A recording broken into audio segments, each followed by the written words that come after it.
റെൻറ്റിന് കൊടുക്കുമ്പോൾ എന്തൊക്കെ കാര്യങ്ങളാണ് നമ്മൾ ശ്രദ്ധിക്കേണ്ടത്? പ്രോപ്പർട്ടി മാനേജ്മെൻറ്റ് ഏജൻറ്റിന് ആവശ്യമുണ്ടോ, അതോ നമുക്ക് സ്വയം ചെയ്യാനായിട്ട് സാധിക്കും? റെൻറ്റ് പേ ചെയ്യുമോ, അതോ വീട് നമ്മൾ റെൻറ്റിന് കൊടുത്ത വീട് അവർ തല്ലിപ്പൊട്ടിക്കുമോ? റെൻറ്റ് അവർ പേ ചെയ്യാതിരിക്കുമ്പോൾ നമുക്ക് ആ റെൻറ്റ് എവിടെയെങ്കിലും റിക്കവർ ചെയ്യാനായിട്ടുള്ള സാധ്യതയുണ്ടോ? വിക്ടോറിയയിൽ മാത്രമാണ് ഏകദേശം 500 തുടങ്ങി 650 വരെയുള്ള ഒരു റേഞ്ചിൽ പ്രോപ്പർട്ടി വാങ്ങാനായിട്ട് പറ്റുന്ന ഒരു കാറ്റഗറിയിലുള്ളത്.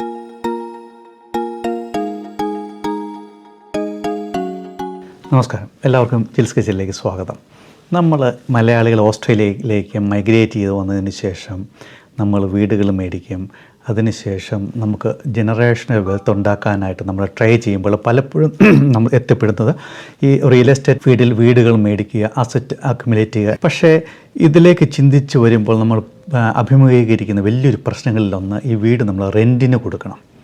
ഈ റെൻറ്റിന് കൊടുക്കുമ്പോൾ നമുക്ക് ആൾക്കാർ കറക്റ്റായിട്ട് റെൻറ്റിന് എടുക്കുന്ന ആൾക്കാർ അത് റെൻറ്റ് പേ ചെയ്യുമോ, അതോ വീട് നമ്മൾ റെൻറ്റിന് കൊടുത്ത വീട് അവർ തല്ലിപ്പൊട്ടിക്കുമോ? അങ്ങനെ ഒരുപാട് പ്രശ്നങ്ങളുണ്ട്. ഈ പ്രശ്നങ്ങൾ നമുക്ക് എങ്ങനെ അഭിമുഖീകരിക്കാനായിട്ട് സാധിക്കും? ഇവിടുത്തെ നിയമങ്ങൾ എങ്ങനെ പാലിക്കണം? പ്രോപ്പർട്ടി മാനേജ്മെൻറ്റ് ഏജൻറ്റിന് ആവശ്യമുണ്ടോ, അതോ നമുക്ക് സ്വയം ചെയ്യാനായിട്ട് സാധിക്കുമോ? ഇന്ന് നമ്മുടെ കൂടെ ഉള്ളത് ആൻ്റണി വർഗീസാണ്. അദ്ദേഹം ഏജൻസി HQ എന്ന് പറയുന്ന റിയൽ എസ്റ്റേറ്റ് ഏജൻസിയും അതേപോലെ തന്നെ പ്രോപ്പർട്ടി മാനേജ്മെൻറ്റും ചെയ്യുന്നയാളാണ്. ഒരുപാട് നാളത്തെ എക്സ്പീരിയൻസ് ഉള്ള ആളാണ്. അപ്പോൾ അദ്ദേഹം നമ്മളോട് ഇന്ന് സംസാരിക്കും എങ്ങനെയാണ് നമുക്ക് പ്രോപ്പർട്ടി ഇവിടെ റെൻറ്റിന് കൊടുക്കാനായിട്ട് സാധിക്കുന്നത് എന്നതിനെക്കുറിച്ച്. ആൻ്റണി, നമസ്കാരമുണ്ട്. നമസ്കാരം. എന്നാണ് വിശേഷമൊക്കെ? നല്ല. നാട്ടിൽ പോയോ എൻ്റെ ഇടയ്ക്ക്? എങ്ങാനും? ഇല്ല, നാട്ടിൽ പോയിട്ടില്ല. അല്ലേ? ക്രിസ്മസിന് ഇങ്ങനെ പോകാന്ന് വിചാരിച്ച് ഇങ്ങനെ ക്രിസ്മസ് നാട്ടിൽ ആഘോഷിക്കാനുള്ള തയ്യാറെടുപ്പിലാണ്. ആ സമയത്താണ് നമുക്ക് ഈ പറയുന്ന റിയൽ എസ്റ്റേറ്റിന് ഒരു ബ്രേക്ക് കിട്ടും. ഈ വീട് മേടിക്കുമ്പം റെൻറ്റിന് കൊടുക്കുന്നതൊക്കെ വലിയ വലിയ പ്രശ്നങ്ങളായിട്ട് തോന്നുവാണ്. എങ്ങനെയാണ് Australia real estate market work ചെയ്യുന്നത്? ഇപ്പോൾ നമ്മൾ ഓവറോൾ ഓസ്ട്രേലിയ നോക്കിക്കഴിഞ്ഞാൽ ഇപ്പോൾ 2024 സ്റ്റാറ്റിസ്റ്റിക്സ് പ്രകാരം ഏകദേശം 3.25 മില്യൺ ആണ് ഇൻവെസ്റ്റ്മെൻറ്റ് നമ്പേഴ്സ്. അതായത് പ്രോപ്പർട്ടീസ് ഇൻവെസ്റ്റ്മെൻ്റ് ആയിട്ട് കാറ്റഗറൈസ് ചെയ്തു. അത് വിക്ടോറിയയിലേക്ക് വരികയാണെങ്കിൽ അത് ഏകദേശം ഒരു 500,000 എന്നുള്ള രീതിയിലാണ് വിക്ടോറിയയിൽ ആ ഇൻവെസ്റ്റ്മെൻറ്റ് പ്രോപ്പർട്ടീസിൻ്റെ നമ്പേഴ്സ് ഉള്ളത്. റെൻറ്റിന് കൊടുക്കുമ്പോൾ എന്തൊക്കെ കാര്യങ്ങളാണ് നമ്മൾ ശ്രദ്ധിക്കേണ്ടത്? ഗിൽസിന് ഒരു പ്രോപ്പർട്ടി ഇൻവെസ്റ്റ്മെൻറ്റ് പ്രോപ്പർട്ടി വാങ്ങുകയാണെങ്കിൽ അതിൻ്റെ അകത്തേക്ക് എങ്ങനെ ഒരു ടെനൻറ്റിനെ സെലക്ട് ചെയ്യാം, അല്ലേ? അപ്പോൾ ഗിൽസ് ഒരു പ്രോപ്പർട്ടി വാങ്ങിക്കഴിഞ്ഞു കഴിഞ്ഞാൽ ടെനൻ്റ് ഇല്ല എന്നുണ്ടെങ്കിൽ സ്വന്തമായിട്ട് വേണമെങ്കിൽ നിങ്ങളുടെ ചർച്ച് ഗ്രൂപ്പിലോ അല്ലെങ്കിൽ ഈ പറയുന്ന കമ്മ്യൂണിറ്റി ഗ്രൂപ്പിലോ നിങ്ങൾക്ക് അഡ്വർടൈസ്മെന്റ് കൊടുക്കുക. ഒത്തിരി വാട്സപ്പ് ഗ്രൂപ്പുകളുണ്ടല്ലോ. ഇന്നപോലെ പ്രോപ്പർട്ടി അവൈലബിൾ ആണ്, ഇതാണ് റെന്റ്. നിങ്ങൾക്ക് ആരുടെയെങ്കിലും പേരിൽ അല്ലെങ്കിൽ റെഫറൻസിൽ നിങ്ങളുടെ സുഹൃത്തുക്കളോ അല്ലെങ്കിൽ ആരെങ്കിലും റെഫറൻസ് വഴി വിക്ടോറിയയിലേക്ക് വരുന്നതുണ്ടെങ്കിലോ, വിക്ടോറിയയിലാണ് നിങ്ങളുടെ വീടെങ്കിൽ നിങ്ങൾക്ക് അങ്ങനെ ആ രീതിയിൽ അഡ്വർടൈസ് ചെയ്തുകൊണ്ട് നമുക്ക് ടെനൻസിനെ, ഫ്യൂച്ചർ പ്രോസ്പെക്റ്റഡ് ടെനൻസിനെ നമുക്ക് അട്രാക്ട് ചെയ്യാം. ഇപ്പോൾ കൺസ്യൂമർ അഫയേഴ്സിന്റെ വെബ്സൈറ്റിൽ നമുക്ക് residential tenancy act 1997 section 26 subsection 1 പ്രകാരമുള്ള ആ ഒരു റെസിഡൻഷ്യൽ എഗ്രിമെന്റ് ഡൗൺലോഡ് ചെയ്തെടുത്താൽ മതി. അത് വേർഡ് ഫോർമാറ്റിലാണ്. ആ വേർഡ് ഫോർമാറ്റ് പ്രകാരം നിങ്ങളത് ഡൗൺലോഡ് ചെയ്തെടുത്തു. അതിനു മുമ്പ് നിങ്ങൾ ആർക്കാണോ ഇത് വീട് കൊടുക്കുന്നത് അവരുടെ 100 പോയിന്റ് ID നമ്മൾ വാങ്ങുക. 100 പോയിന്റ് ID വാങ്ങി അത് വെരിഫൈ ചെയ്തു. നിങ്ങൾ അറിയാവുന്ന ആളാണെങ്കിൽ മിക്കവാറും റെഫറൻസ് ഉണ്ടാകും. അത് റെസിഡൻഷ്യൽ എഗ്രിമെന്റ് ഫില്ലപ്പ് ചെയ്ത് പ്രോപ്പറായിട്ട് ഫില്ലപ്പ് ചെയ്ത് മിസ്റ്റേക്ക് ഇല്ലാണ്ട് ഫില്ലപ്പ് ചെയ്ത് അതിനുശേഷം നിങ്ങൾ അത് രണ്ടുപേരും സൈൻ ചെയ്ത് എക്സിക്യൂട്ട് ചെയ്യുന്നതിനോടൊപ്പം തന്നെ അതിൽ കൃത്യമായിട്ട് എഴുതിയേക്കാം റെന്റ് എത്രയാണ്, മന്ത്ലി ആണോ കളക്ട് ചെയ്യുന്നത്, വീക്കിലി ആണോ കളക്ട് ചെയ്യുന്നത്, ബോണ്ട് ഉണ്ടോ, ബോണ്ട് ഉണ്ടെങ്കിൽ അത് എത്രയാണ്. ആ ബോണ്ട് നമ്മൾ സ്വീകരിച്ചു കഴിഞ്ഞാൽ നിയമപ്രകാരം നമ്മളുടെ കൈവശം വയ്ക്കാനായിട്ട് അത് നമുക്ക് നിയമം അനുവദിക്കുന്നില്ല. അപ്പോൾ നമ്മൾ RTBA എന്ന് പറയുന്ന അതിലേക്ക് ആ പൈസ നമ്മൾ ഡെപ്പോസിറ്റ് ചെയ്യണം. അത് ഓൺലൈനിലാണെങ്കിലും നിങ്ങൾക്ക് ഫോം ഉണ്ട്. ആ ഫോം പ്രകാരം അത് ഫില്ലപ്പ് ചെയ്ത് ടെനൻസിന്റെ ഡീറ്റെയിലും വെച്ചിട്ട് ഇത് നിങ്ങൾ ലോഡ്ജ് ചെയ്യുക. അത് അവരിലേക്ക് ഡെപ്പോസിറ്റ് ചെയ്യുക. ഇത് RTBA ഈ പൈസ കീപ്പ് ചെയ്യുവരും. പിന്നെ നിങ്ങൾ അഡ്വാൻസ് ആയിട്ട് കീപ്പ് ചെയ്യാൻ പോകുന്ന റെന്റ് മന്ത്ലി ആണോ അല്ലെങ്കിൽ വീക്കിലി ആണോ അത് കൃത്യമായിട്ട് അതിൻ്റെ അകത്ത് എഴുതിയിരിക്കുന്നുണ്ടെങ്കിൽ അത് നിങ്ങളുടെ അക്കൗണ്ടിലേക്ക് ഡയറക്റ്റ് ഡെബിറ്റ് ആവാം, ക്യാഷ് ഇൻ ഹാൻഡ് ആവാം. ഏത് രീതിയിൽ നിങ്ങൾ ആ എഗ്രിമെന്റ് പ്രകാരം എന്താണോ സെറ്റ് ചെയ്ത് വെച്ചിരിക്കുന്നത് അതുമായിട്ട് നിങ്ങൾക്ക് മുമ്പോട്ട് പോകാം. ഇതിനകത്ത് വേറെ കാര്യം ശ്രദ്ധിക്കേണ്ട കാര്യം, നമുക്ക് ഡിസ്പ്യൂട്ടുകൾ ഒഴിവാക്കാനായിട്ട് എൻട്രി റിപ്പോർട്ട് കൃത്യമായിട്ട് നിങ്ങൾ ചെയ്യണം. എൻട്രി റിപ്പോർട്ട് എന്ന് പറഞ്ഞാൽ പ്രോപ്പറായിട്ട് ഈ വീട്ടിൽ നിലവിലുള്ള കണ്ടീഷൻ എന്താണോ ആ കണ്ടീഷൻ അനുസരിച്ച് ചിലപ്പോൾ ബ്രാൻഡ് ന്യൂ ആവാം, ഓൾഡ് ആകാം ഈ വീട്. അപ്പോൾ അതുമായി ബന്ധപ്പെട്ട് ഫോട്ടോസ് എടുക്കാം, അതിൻ്റെ ഡിസ്ക്രിപ്ഷൻ എഴുതി വെക്കാം, ഓൾഡ് ഒരു മാർക്കുണ്ട് അല്ലെങ്കിൽ അതൊരു ഡാമേജ് ഉണ്ട്. ഈ റിപ്പോർട്ട് ഇവർക്ക് കയറുന്നതിന് മുമ്പ് സ്റ്റാൻഡേർഡ് ടൈം പീരിയഡ് ഒരു 3 ദിവസം മുമ്പ് ഈ റിപ്പോർട്ട് അവർക്ക് കൊടുക്കാം. ഇതിനേക്കാളുപരി നമുക്ക് ലീഗൽ കംപ്ലയൻസ് ഭയങ്കര ഇമ്പോർട്ടൻ്റ് ആണ് അല്ലേ. ലീഗൽ കംപ്ലയൻസ് എന്ന് പറഞ്ഞു കഴിഞ്ഞാൽ ഒരു വീട് റെന്റിന് നമ്മൾ കൊടുക്കാൻ ഉദ്ദേശിക്കുന്നുണ്ടെങ്കിൽ ഏത് സ്റ്റേറ്റിലാണോ ആ വീടുള്ളത് അവിടുത്തെ മിനിമം സ്റ്റാൻഡേർഡ് പ്രകാരമുള്ള ആ ഒരു റിക്വയർമെന്റ് പാലിക്കുക. അതിപ്പോൾ നമുക്ക് ഇപ്പോൾ നമ്മളുടെ ഇവിടെ വിക്ടോറിയയിലാണെങ്കിൽ കൺസ്യൂമർ അഫയേഴ്സ് വെബ്സൈറ്റിൽ കൃത്യമായിട്ട് നമ്മളത് പറയുന്നുണ്ട്. മിനിമം സ്റ്റാൻഡേർഡ് ആ വീട്, ഉദാഹരണം പറഞ്ഞു കഴിഞ്ഞാൽ ഈ വീടിന് ആവശ്യത്തിനുള്ള വിൻഡോസ് വേണം, ലോക്സ് വേണം, ഹീറ്റിംഗ് വേണം. ഇതെല്ലാം സ്പെസിഫൈ ചെയ്തിരിക്കുന്നത് 2021 അതനുസരിച്ചിട്ടാണ് ഇപ്പം മുമ്പോട്ട് പോയിക്കൊണ്ടിരിക്കുന്നത്. അതോടൊപ്പം തന്നെ ഗ്യാസ്, ഇലക്ട്രിക്കൽ കംപ്ലയൻസ്, സ്മോക്ക് എല്ലാം.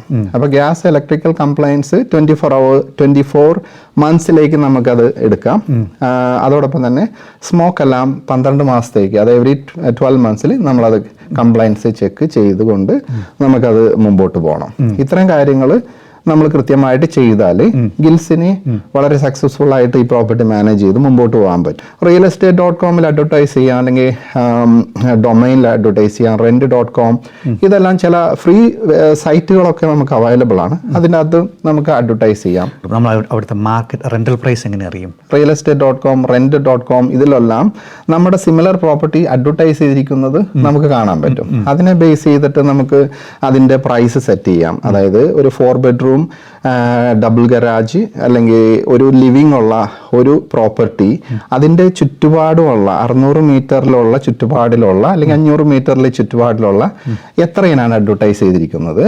അപ്പോൾ ആ അഡ്വർടൈസ്മെന്റുമായി മാച്ച് ചെയ്യുന്ന ഒരു പ്രൈസ് സെറ്റ് ചെയ്യാം. റെന്റൽ എന്ന് വെച്ചാൽ ഭയങ്കര എക്സ്പെൻസീവ് ആയിട്ടുള്ളൊരു സംഭവമായിട്ട് മാറിയിട്ടുണ്ട്. അപ്പോൾ അതുകൊണ്ട് പലപ്പോഴും ഷെയർഡ് റൂമുകൾ, ഷെയർഡ് അക്കോമഡേഷൻസ്, അങ്ങനത്തെ ഒരുപാട് പുതിയ ടേംസുകൾ കേൾക്കാൻ തുടങ്ങിയിട്ടുണ്ട്. അപ്പോൾ പ്രധാനമായിട്ടും ആൾക്കാർ ഇപ്പോൾ ചൂസ് ചെയ്യുന്ന പല ടേംസുകൾ എന്തൊക്കെയാണെന്ന് പറയാം. ഒരു പ്രോപ്പർട്ടിന്ന് തന്നെ അതിൻ്റെ അന്ന് 2 ഇൻകം വരുത്താം. അപ്പൊ അത് ഇപ്പൊ കോ ലിവിംഗ് എന്ന് പറഞ്ഞ ഒരു സിറ്റുവേഷൻ അതിപ്പോ കുറച്ച് പോപ്പുലർ ആണ്. അതിന്റെ അർത്ഥം ഇത്രയേ ഉള്ളൂ. കോ ലിവിംഗ് എന്ന് പറയുമ്പോൾ ഇതിന്റെ 2 പോർഷനും ഒരു ഓൺസ്യൂട്ട് ഉണ്ടാവും. അപ്പൊ ഒരു പ്രോപ്പർട്ടി തന്നെ 2 ഓൺസ്യൂട്ട് ഉണ്ടാവും, 2 കിച്ചൺ ഉണ്ടാവാം, ഗരാജ് ഡബിൾ ഗരാജ് തന്നെ ഉണ്ടാവുള്ളൂ. അപ്പൊ അങ്ങനത്തെ കോ ലിവിങ് വളരെ പോപ്പുലർ ആണ് ഇപ്പോൾ. പിന്നെ അതോടൊപ്പം തന്നെ അതിന്റെ കൂടെ ഒരു ഗ്രാനി ഫ്ലാറ്റ് ഉള്ളതാണെങ്കിലും അത് ഈ പറയുന്ന പോലെ കുറച്ചും കൂടി ഒരു ഇൻകം സെപ്പറേറ്റിന് അത് ലീഗലി ആ കാണുന്ന അവിടുത്തെ നിയമം ആ കൗൺസിലുമായി ബന്ധപ്പെട്ട് അതിന് പ്രോപ്പറായിട്ട് അതിന് ലീസിന് കൊടുക്കാനായിട്ടുള്ള ഉണ്ടെങ്കിൽ അത് നമുക്ക് ചെയ്യാവുന്നതാണ്. ഷെയറിംഗ് അക്കോമഡേഷൻ എന്ന് പറഞ്ഞാൽ ആരെങ്കിലും ഒരു ലീസ് ഹോൾഡർ ഒരു 4 bedroom വീട് എടുത്തിട്ടുണ്ടാവും, അതിൻ്റെ അകത്തൊരു ബെഡ്റൂം നമ്മൾ ഷെയറിങ്ങിന് വേണ്ടി എടുക്കുന്നു. പക്ഷെ അവിടെ ഉള്ള ഒരു റിസ്ക് ഫാക്ടർ എന്ന് പറഞ്ഞാൽ ഓണർ എന്നുള്ള നിലയ്ക്ക് ഉള്ള റിസ്ക് ഫാക്ടർ എന്ന് പറഞ്ഞു കഴിഞ്ഞാൽ ഒരു 4 bedroom വീട് സാധാരണ രീതിയിൽ ഫുള്ളായിട്ട് നമ്മൾ റെന്റിന് കൊടുക്കാൻ നേരത്ത് ഒരു $550-600 കിട്ടുമെന്ന് വിചാരിക്കാം. ഇത് തന്നെ നമ്മൾ റൂം വൈസ് ആയിട്ട് കൊടുക്കാൻ നേരത്ത് അത് ഒരു $1000 വരാം. പക്ഷെ ഇത് ഒരു വീട് ഒരു പ്രശ്നമാണ്. അതിൻ്റെ അകത്ത് അതിന്റെ 4 പ്രശ്നങ്ങളാണ് ഒരു വീട്ടിലുള്ളത്. അപ്പൊ അത് റിസ്ക് വേഴ്സസ് റിട്ടേൺ എപ്പോഴും പോസിബിൾ ആണ്. പക്ഷെ എന്നിരുന്നാലും ഈ പ്രോപ്പർട്ടിയുടെ ലൊക്കേഷൻ ഭയങ്കര ഇമ്പോർട്ടൻ്റ് ആണ്. ഈ പ്രോപ്പർട്ടിയുടെ ലൊക്കേഷൻ എന്ന് പറഞ്ഞാൽ ഒരു യൂണിവേഴ്സിറ്റിയുടെ അടുത്തോ അല്ലെങ്കിൽ മാർക്കറ്റ് അല്ലെങ്കിൽ കോളേജ് അല്ലെങ്കിൽ അതേപോടൊപ്പം തന്നെ എന്തെങ്കിലും അമ്യൂണിറ്റീസിന്റെ അടുത്താണെങ്കിൽ ഇപ്പൊ മൊണാഷ് യൂണിവേഴ്സിറ്റിയുടെ ഫ്രണ്ടിലുള്ള വീടുകൾ റെന്റിന് പോകാനായിട്ട് എളുപ്പമായിരിക്കുള്ളൂ. പക്ഷെ എന്നാൽ കോവിഡുമായി ബന്ധപ്പെട്ട് അത് വന്നപ്പോൾ ഫുള്ള് വേക്കൻ്റ് ആയിരുന്നു. അപ്പോൾ അത് റിസ്ക് ഉണ്ട്. ഷോർട്ട് ടൈം ഹോളിഡേ ഹോംസ് അങ്ങനെ കൊടുക്കുന്നവരുണ്ടല്ലോ, അതുകൊണ്ട് കാരണം വെച്ചപ്പോൾ അതൊക്കെ ഈ പറയുന്ന പോലെ Airbnb ഇതെല്ലാനും നമ്മളൊരു അവർക്ക് പ്രോപ്പർട്ടി കൊടുക്കുന്നു. അതിനും നമ്മൾ ഈ പറഞ്ഞ പോലെ കംപ്ലൈൻസ്, റിട്ടേൺ ഇതെല്ലാനും നമുക്ക് ഏതാണോ നമുക്ക് സ്യൂട്ടബിൾ. ഇപ്പൊ നമ്മൾ ഓൺലൈൻ നോക്കിക്കഴിഞ്ഞാൽ Airbnb-യുടെ പ്രോപ്പർട്ടികൾ അവൈലബിൾ ആണ്. പക്ഷെ ഈ ഒരു 12 months നമുക്കൊരു ടെനന്റിന് ഫിക്സ് ടേം എഗ്രിമെന്റ് പ്രകാരം അവരുള്ളിൽ പോയി കഴിഞ്ഞാൽ ഇപ്പൊ നമുക്കൊരു 26 to 30,000 ഇൻകം ഗ്യാരണ്ടീഡ് ആണ്. അതേസമയം നമ്മൾ ഹോളിഡേക്ക് കൊടുക്കാൻ നേരത്ത് ആ ഹോളിഡേ സീസൺ അനുസരിച്ചിട്ടുള്ള അത് മാത്രമേ നമുക്ക് കിട്ടുള്ളൂ. പക്ഷെ എന്നിരുന്നാലും ആവറേജ് വരുമ്പോൾ ആ പ്രോപ്പർട്ടിയുടെ ലൊക്കേഷൻ ഹോട്ട് ലൊക്കേഷൻ ആണെങ്കിൽ എയർബിഎൻബിക്ക് അല്ലെങ്കിൽ അതേ രീതിയിൽ ചെയ്യാം. അതല്ല ആ പറയുന്നത് പോലെ നമുക്കൊരു റിസ്ക് ഫ്രീ ആയിട്ട് കിട്ടണമെങ്കിൽ 12 മന്ത്സിലേക്കുള്ള ഒരു ഫിക്സ്ഡ് ടൈം എഗ്രിമെന്റിൽ പോയി കഴിഞ്ഞാൽ ഫിക്സ്ഡ് ആയിട്ട് നമ്മുടെ ലോൺ ഇങ്ങനെ അടഞ്ഞു പോയിക്കൊണ്ടിരിക്കാം. ഹസ്ബൻഡ് ആൻഡ് വൈഫ് അല്ലെങ്കിൽ ഗേൾ ഫ്രണ്ട് ബോയ് ഫ്രണ്ട് അല്ലെങ്കിൽ ഫ്രണ്ട്സ് സ്റ്റുഡൻസ് ഇങ്ങോട്ട് വരുമ്പോൾ വീടെടുക്കും. അപ്പോൾ നമ്മൾ പ്രൈവറ്റ് ആയിട്ട് എടുക്കുന്നെങ്കിൽ ഇവരെ എല്ലാം പേര് നമ്മൾ എൻട്രി ചെയ്യണോ അതോ 1-2 പേരെ മാത്രമാണോ എൻട്രി ചെയ്യുന്നത്? ലീസ് എഗ്രിമെന്റിലാണോ ഉദ്ദേശിച്ചത്? ഇപ്പോൾ 2 പേരുണ്ടെങ്കിൽ സാധാരണ രീതിയിൽ നമ്മളെപ്പോഴും ലീസ് എഗ്രിമെന്റ് സൈൻ ചെയ്യുന്ന സമയത്ത് 2 പേരുടെ ഇൻകം എന്ന് പറയുന്നത് വളരെ ഇമ്പോർട്ടന്റ് ആണ്. അപ്പൊ 2 ലീസ് ഹോൾഡർ ഉണ്ടെങ്കിൽ അത് നന്നായിട്ട് അത് നമുക്കൊരു ബാക്കപ്പ് ഉണ്ടാവും, ഒരാളുടെ ഇൻകം കൂടി ബാക്കപ്പ് ആയിട്ടുണ്ടാവും. സാധാരണഗതിയിൽ ലീസ് ഔട്ട് ചെയ്യുമ്പോൾ നമ്മൾ അവരുടെ ഇൻകം ചെക്ക് ചെയ്യുമല്ലോ. ഇൻകം ചെക്ക് ചെയ്യുമ്പോൾ ഏകദേശം 30-35% ഇതിന് ലീസ് എന്ന് പറയുന്ന അതിൻ്റെ അകത്തേക്ക് നമ്മൾ മാറ്റി വെക്കണം. പിന്നെ ഇതിനു മുമ്പ് ഹിസ്റ്ററി നമ്മൾ എങ്ങനെ ചെക്ക് ചെയ്യും? വേറൊരു വീട്ടിൽ താമസിച്ചിട്ടുണ്ടെങ്കിൽ അവരെ സംബന്ധിച്ചിടത്തോളം അവർക്ക് കൃത്യമായിട്ട് റെന്റ് കൊടുത്തതിന്റെ ഡീറ്റെയിൽ ഉണ്ടാവും. ഞങ്ങളെ സംബന്ധിച്ചിടത്തോളം ഞങ്ങൾ ചോദിക്കാറുള്ള അവർക്ക് റെന്റൽ ലെഡ്ജർ ചോദിക്കും. ആ റെന്റൽ ലെഡ്ജറുമായി ബന്ധപ്പെട്ട് വേറൊരു ഏജന്റ് നമുക്ക് ഈ കാണുന്ന കൃത്യമായിട്ട് നമുക്ക് ആ റെന്റൽ ലെഡ്ജർ തരും. അതിൽ കാണാൻ പറ്റും കൃത്യമായിട്ട് ഇവർ റെന്റ് കൊടുക്കുന്നുണ്ടോ എന്നുള്ളത്. പിന്നെ രണ്ടാമത്തത് റുട്ടീൻ ഇൻസ്പെക്ഷന്റെ റിപ്പോർട്ടാണ്.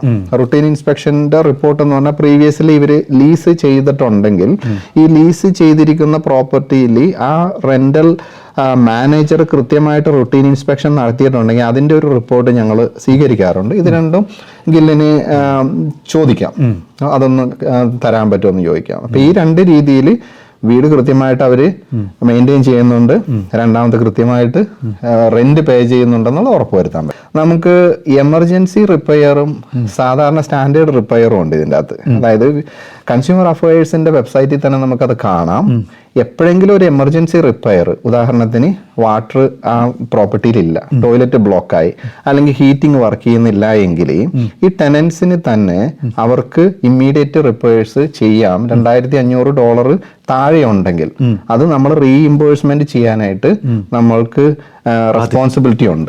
കൺസ്യൂമർ അഫയേഴ്സിന്റെ വെബ്സൈറ്റിൽ കയറി കഴിഞ്ഞാൽ വിക്ടോറിയയുടെ ഇത് മുഴുവനും നമുക്ക് കാണാം. സ്റ്റാൻഡേർഡ്, അതായത് മിനിമം സ്റ്റാൻഡേർഡ് എന്താണ്, കംപ്ലയൻസ് എന്തായിരിക്കണം, ഓണേഴ്സിന്റെ റെസ്പോൺസിബിലിറ്റി എന്താണ്, ടെനൻസിന്റെ റൈറ്റ്സ് എന്താണ്, ഇതെല്ലാം കൃത്യമായിട്ട് നമ്മൾ പ്രോപ്പർട്ടി മേടിക്കുമ്പോൾ അറ്റ്ലീസ്റ്റ് ഒരു 6 പ്രോപ്പർട്ടിയിലും ഒരാൾ മേടിക്കണം എന്നുള്ള രീതിയിലാണ് നമ്മൾ ചെയ്യുന്നത്. എങ്കിലേ നമ്മൾ ഓസ്ട്രേലിയയിലെ ടോപ്പ് പ്രോപ്പർട്ടി ഇൻവെസ്റ്റ്മെൻറ്റ് കാറ്റഗറി വരികയുള്ളൂ. മലയാളികൾ തീർച്ചയായിട്ടും ഏറ്റവും കൂടുതൽ പ്രോപ്പർട്ടി ഓൺ ചെയ്യുന്ന ആൾക്കാരായിരിക്കണം ഓസ്ട്രേലിയയിൽ. ഒരുപാട് ആൾക്കാർക്ക് റെൻറ്റിന് പ്രോപ്പർട്ടി കൊടുക്കാൻ സഹായിക്കണം. അങ്ങനെ റെൻറ്റിന് പ്രോപ്പർട്ടി കൊടുക്കുമ്പോൾ 2 കാര്യങ്ങളാണ് മെയിനായിട്ട് ചെയ്യുന്നത്. ഒന്ന്, നമ്മൾ കൺട്രിയെ ഹെൽപ്പ് ചെയ്യാണ്. അതായത് ഇവിടുത്തെ അക്കോമഡേഷനായിട്ട് കൺട്രിയെ നമ്മൾ ഹെൽപ്പ് ചെയ്യുന്നു, നമ്മൾ പൈസ ഇൻവെസ്റ്റ് ചെയ്യുന്നു. അതുകൊണ്ട് കൺട്രിക്ക് ഗുണമുണ്ട്. അതേപോലെ തന്നെ വീടില്ലാത്ത ആൾക്കാർക്ക് വീട്ടിൽ താമസിക്കാനായിട്ട് സാധിക്കും. അങ്ങനെ 2 ഗുണങ്ങളാണ് നമ്മൾ ചെയ്യുന്നത്. ഇതിനകത്ത് വിൻ ആൻഡ് വിൻ ഗെയിമാണ്. കൺട്രിക്കും ഒരേ രീതി ഗുണം, അതേപോലെ തന്നെ പൈസ ഇൻവെസ്റ്റ് ചെയ്യുന്ന ഇൻവെസ്റ്റർക്കും ഗുണമുണ്ട്. അപ്പോൾ അതുകൊണ്ട് പിന്നെ അതല്ല തന്നെ പിന്നെ കുറച്ച് നാളും കൂടെ കഴിഞ്ഞ് റിട്ടയറിൻ്റെ സമയത്തേക്ക് വന്നു കഴിഞ്ഞാൽ ഗവൺമെൻറ്റിന് പിന്നെയും ഗുണമാണ്. കാരണം നിങ്ങൾക്കൊരു ഇൻകം ഉള്ളതുകൊണ്ട് ഗവൺമെൻറ് പിന്നെ നമുക്ക് വേണ്ടുന്ന പെൻഷൻ തരേണ്ട കാര്യമില്ല, വേറൊന്നുമില്ല. അപ്പോൾ ഇന്നലെ പറഞ്ഞു ആൻ്റണിയുടെ അടുത്താണ് വീഡിയോ ചെയ്യാൻ പോകുന്നു പറഞ്ഞു. അപ്പോൾ പറഞ്ഞു എൻ്റെ വീട് ഇപ്പോൾ ആൻ്റണിയാണ് നോക്കുന്നതെന്ന് പറഞ്ഞു. എന്നെ വിളിച്ചായിരുന്നു രാവിലെ. പുള്ളി പറഞ്ഞു ഗുണമെന്ന് വെച്ച് കഴിഞ്ഞാൽ മെസ്സേജ് ഇട്ട് അപ്പം തന്നെ റിപ്ലൈ ഉണ്ടെന്നാണ് പറഞ്ഞത്. കാരണം കാരണം നമുക്കൊരു പ്രോപ്പർട്ടി ഒരാൾ മാനേജ് ചെയ്യാൻ തരുമ്പോൾ അവരുടെ ഒരു ട്രസ്റ്റാണ് എന്നിലേക്ക് വരുന്നത്. മലയാളികളെല്ലാം വളരെ സമ്പന്നരായിരിക്കണം ഓസ്ട്രേലിയയിൽ. നമുക്ക് ഒരുപാട് സമ്പത്തുണ്ടെങ്കിൽ ഒരുപാട് ആൾക്കാരെ ഹെൽപ്പ് ചെയ്യാനായിട്ട് സാധിക്കും. അതുകൊണ്ട് എല്ലാവർക്കും നല്ലൊരു ഭാവി ഓസ്ട്രേലിയയിൽ ഞങ്ങൾ ആഗ്രഹിക്കുന്നു, അതേപോലെ തന്നെ വിഷും ചെയ്യുന്നു. Have A nice day. Antony വളരെ താങ്ക് യു വെരി മച്ച്.